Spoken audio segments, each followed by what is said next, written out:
Council of Higher Secondary Education Manipur na louba class 12 ki parikha ngasidagi houkhre exam asi Manipur gi mafam kayada leiba school singna COVID-19 SOP maintain touduna pangthokpagi Mami taakhi exam asi da punna mahiroi leseng kunipan ga chamri na saruk yari amade string ki jaga da center kuntra mapan tamdana center humdra mapan punna center chamaga dara nipanda mahiroi singna parikha si thare nakalamaram da ELITETV na akhana na chatuna yengsilubada uripok da leiba iboton sana girls higher secondary school gi principal oibi naurem prem Priya na fongtora kibada school asida comet ke satra chahum mukna school asida parikha thari haike mahakna makha taraduna school asida exam thari ba satra singh si yamna discipline leina ingchuk na exam ase pangthokli amade school asida rediba oja singh su fazna yengsin baga loinana free and fair oiba exam ama ohenduna exam ase pangthokli haike amade government na pi by SOP fazna maintain tawri haiba wafam thamlake leiriba Manipur ge satra sangsan singh su kopna yengsinduna parikha ase pangthokli haike loinana iputon sana girls Higher Secondary School ki principal oiribi naurem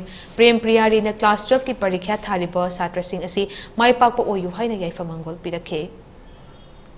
da ki pangthoiba Council of Higher Secondary Education Manipur na louba class 12 ki parikha sida thabiriba punama pusu afaba mangol bibinaba isor mafam da wish tawjari aduga khoi ki hojik lairiba khoina pangthok jariba parikha si ahanbada mayamna haitare general public exam oibanina khoi ki parikha si pangthokpagi matangda tongan ba mayam ama leikre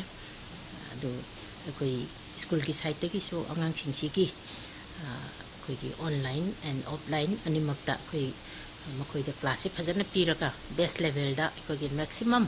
oja singsi ki effort se thada jaraga angang singsi da phangba ngamna ba honai adu ga loinana lakadori pa parikha hojik thari pa parikha sidasu grand success oigani haibagi thajaba head of the institution oina ingonda leijai duga